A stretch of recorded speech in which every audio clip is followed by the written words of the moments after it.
Hello नमस्कार दोस्तों, मैं अनीश ओझा आप सभी लोगों को आप लोग की अपने यूट्यूब चैनल नेक्स्ट सिलेक्शन पे बहुत बहुत स्वागत करता हूं।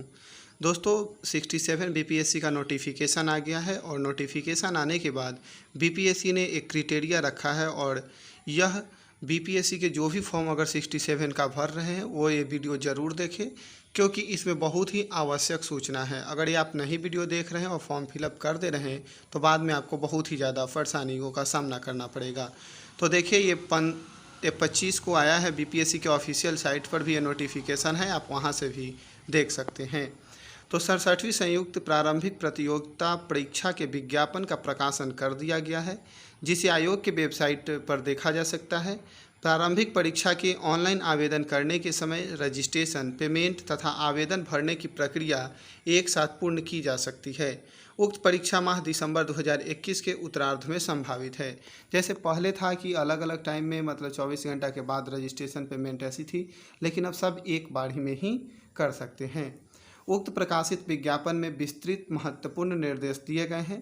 प्रारंभिक परीक्षा के ऑनलाइन आवेदन भरने से पूर्व उम्मीदवार विज्ञापन का बारीकी से पूर्ण अध्ययन कर ले। कुछ महत्वपूर्ण निर्देश इसमें निर्देश दिया गया है, जिसमें 13 निर्देश हैं और हम 13 सभी निर्देशों के बारे में अच्छे से आपको बताएंगे।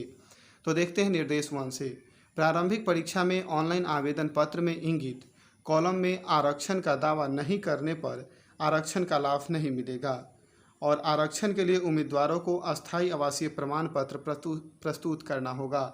यह उन उम्मीदवारों के लिए है जिन्होंने ओबीसी या फिर किसी भी कैटेगरी से अगर उनको आरक्षण लेना है, तो अगर आरक्षण का दावा अगर अभी फॉर्म भरते समय नहीं करेंगे तो उनको बाद में आरक्षण का दावा नहीं दिया जाएगा। नेक्स्ट देखते हैं।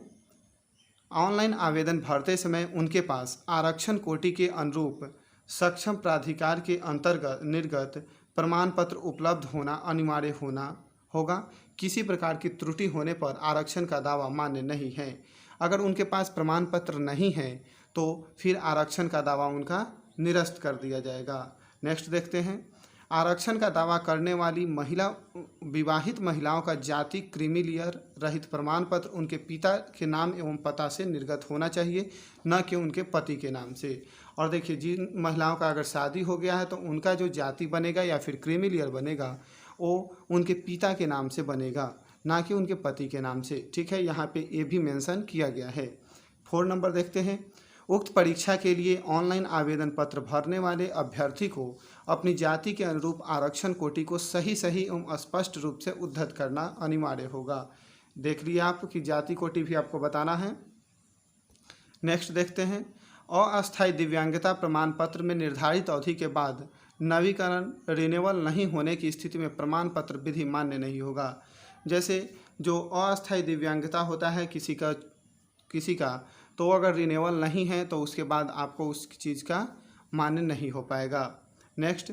बिहार राज्य के भूतपूर्व स्वतंत्रता सेनानियों के पोता पोती नाती नातनी होने का दावा करने वाले अभ्यर्थियों को सामान्य प्रशासन विभाग बिहार के प्राप्तांक 11,687 दिनांक 30/8/2016 के साथ संलग्न विहित प्रपत्र में सक्षम प्राधिकार द्वारा निर्गत प्रमाण पत्र निश्चित रूप से उपलब्ध होना चाहिए। स्वतंत्रता सेनानी के उत्तराधिकारी होने का परिचय पत्र मान्य नहीं होगा।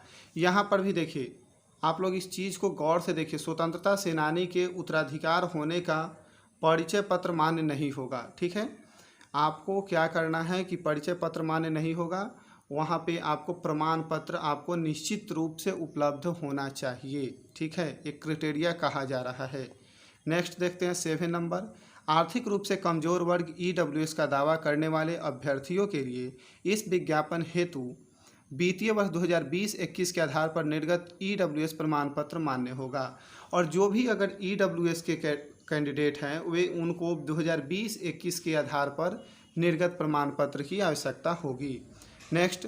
निर्धारित अधिकतम उम्र सीमा में छूट का दावा करने वाले अभ्यर्थियों को साक्षात्कार के समय अधिकतम उम्र सीमा में छूट संबंधी मूल प्रमाण पत्र प्रस्तुत करना होगा।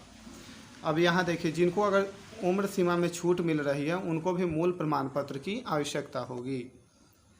सभी वांछित प्रमाण पत्र प्रारंभिक परीक्षा के लिए ऑनलाइन आवेदन भरने की अंतिम तिथि के पूर्व का होना आवश्यक है। आवेदन भरने की अंतिम तिथि के पश्चात निर्गत प्रमाण पत्र मान्य नहीं होगा। जैसे कि इसका डेट आपको पता ही है कि 30 सितंबर से 5 नवंबर तक है। तो 5 नवंबर जो यहाँ अंतिम प्रारंभिक परीक्षा की ऑनलाइन आवेदन की अंतिम तिथि जो 5 नवंबर है, उससे पहले ही जो भी प्रमाण पत्र होना चाहिए उससे पहले का होना चाहिए। तो जिन दोस्तों ने यदि EWS, क्रीमी लेयर, OBC या फिर कोई भी अगर आप लोग नहीं बनवाए हुए हैं सर्टिफिकेट, तो उससे पहले ज़रूर बनवा लें, क्योंकि अभी एक मंथ टाइम है, आपका बन जाएगा। ठीक है, क्योंकि बाद में आपको उसका कोई आरक्षण का दावा नहीं मिल पाएगा, कोई भी उसकी फैसिलिटी नहीं मिल पाएगी, ऐसा BPSC ने डायरेक्ट मेंशन कर दिया है।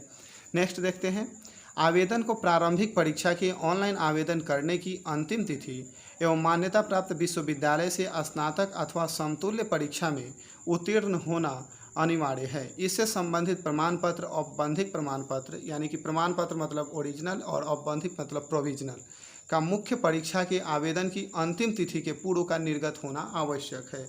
यहाँ पे एक थोड़ा रियायत बरती गई है कि मुख्य परीक्षा के आयोजन के पहले का होना चाहिए। तो इसमें भी आप लोग अगर जिन दोस्तों ने नहीं बनवाया है वे इसका प्रोसेस स्टार्ट कर ले और जल्दी से जल्दी ये भी बनवा करके अपने पास सुरक्षित रख ले, ताकि आपको आगे परेशानी ना हो। नेक्स्ट देखते हैं, प्रारंभिक परीक्षा हेतु ऑनलाइन आवेदन भरते समय ही मुख्य परीक्षा के लिए वैकल्पिक विषय एवं सभी भाषेतर विषयों के उत्तर के लिए 3 भाषाओं में से किसी एक भाषा का चयन करना अनिवार्य होगा। उक्त में किसी प्रकार का परिवर्तन मान्य नहीं होगा। अभी भी आप मेंस के लिए अभी ही भाषा का चयन कर सकते हैं, बाद में इसका कोई परिवर्तन मान्य नहीं होगा। नेक्स्ट देखते हैं, प्रारंभिक परीक्षा के ऑनलाइन आवेदन में की गई प्रविष्टि को आवेदन भरने की अंतिम तिथि के बाद 10 दिनों तक एडिट कर सकते हैं। एडिट करने की अवधि के पश्चात सुधार हेतु कोई अभ्यावेदन विचारणीय नहीं होगा। मतलब आप ऑनलाइन जब फॉर्म फिलअप कर रहे हैं उसके बाद मात्र 10 दिन तक ही एडिट कर सकते हैं, उसके बाद नहीं होगा। नेक्स्ट, ऑनलाइन आवेदन में भरी गई सूचनाओं का मूल प्रमाण पत्र से मिलान करने के क्रम में भिन्नता पाए जाने पर उम्मीदवारी रद्द कर दी जाएगी। तो ये तो होता ही है। तो दोस्तों, हमको ये जो 13 हैं, आप लोग इस 13 को क्राइटेरिया को अवश्य पूरा फुल फिल कर ले। जिनको अगर डॉक्यूमेंट की कमी है वे डॉक्यूमेंट बनवा ले, क्योंकि बाद में आपको प्रॉब्लम ना हो। आपको इंटरव्यू के समय या फिर कहीं पे भी अगर प्रॉब्लम हो रहा है, आप लोग यहाँ देख ले कि जैसे कुछ ऐसे हैं जो कि EWS, OBC मतलब कैटेगरी प्रमाण पत्र, तो ये सब क्या चीज़ करना है कि प्रारंभिक परीक्षा फॉर्म फिलअप होने यानी 5 सितंबर के पहले का होना चाहिए। और कुछ है जैसे प्रोविजनल, डिग्री, ये सब जो है यूनिवर्सिटी से या फिर जो भी हो डिग्री और प्रोविजनल, तो वो आपको मुख्य परीक्षा के डेट से पहले निर्गत हो जाना चाहिए। तो इसीलिए आप लोग सभी डॉक्यूमेंट्स बनवा लें, ताकि आप लोगों को बाद में कोई भी कष्ट का सामना न करना पड़े और आपकी उम्मीदवारी रद्द न की जा सके। तो दोस्तों, अगर ये आपको इन्फॉर्मेशन यूजफुल लगा तो प्लीज़ चैनल को सब्सक्राइब करें, लाइक करें, क्योंकि हम आपको ऐसे ही अपडेट देते रहेंगे। और अपने दोस्तों को भी शेयर करें ताकि उनको भी कोई प्रॉब्लम ना हो। तो थैंक यू फॉर वॉचिंग।